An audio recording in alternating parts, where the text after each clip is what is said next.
Matthieu 11, 7, 14 dit « Comme il s'en allait, Jésus se mit à dire à la foule au sujet de Jean.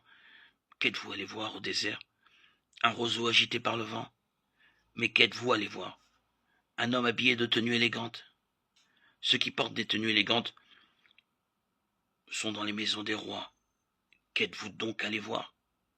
Un prophète? Oui, je vous le dis, et plus qu'un prophète. C'est celui à propos duquel il est écrit « Voici j'envoie mon messager devant toi, pour te préparer le chemin. » Je vous le dis en vérité, parmi ceux qui sont nés de femme, il n'est venu personne de plus grand que Jean-Baptiste. Cependant, le plus petit dans le royaume des cieux est plus grand que lui.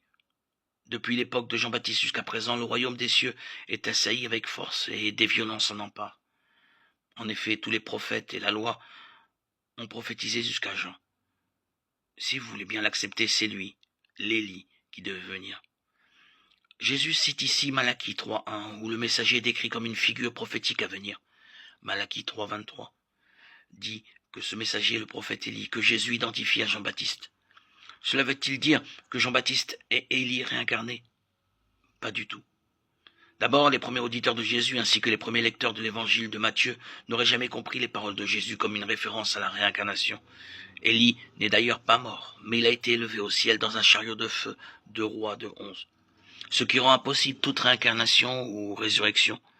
La prophétie semble plutôt faire référence au retour sur terre d'Élie. Ensuite, la Bible dit clairement que Jean-Baptiste est Élie, non pas au sens littéral, mais parce qu'il est revêtu de l'esprit et de la puissance d'Élie. Luc 1, 17. Jean-Baptiste est le précurseur du Messie qui annonce son avènement, comme Élie l'a fait dans l'Ancien Testament, et pourrait le refaire à l'avenir. Je vous invite à lire le chapitre 11 d'Apocalypse. De plus, Élie lui-même est apparu avec Moïse à l'occasion de la transfiguration après la mort de Jean-Baptiste, ce qui n'aurait pas été possible si Élie avait transféré son identité à Jean-Baptiste.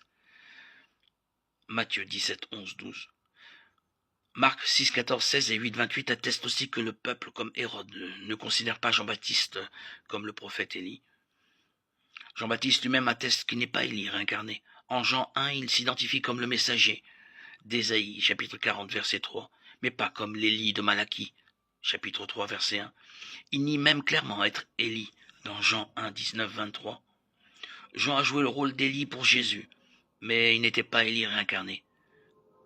Comment réconcilier le fait que Jésus a identifié Jean-Baptiste comme Élie tandis que Jean-Baptiste a rejeté cette identification? Il y a un élément clé à ne pas oublier dans les paroles de Jésus. Si vous voulez bien l'accepter, c'est lui, l'Élie, qui devait venir. Autrement dit, Jean-Baptiste n'est pas Élie de par sa nature, mais il le devient de par la réaction de ses contemporains à son rôle. Il est Élie pour ceux qui mettent leur foi en Jésus, mais pas pour les chefs religieux qui le rejettent.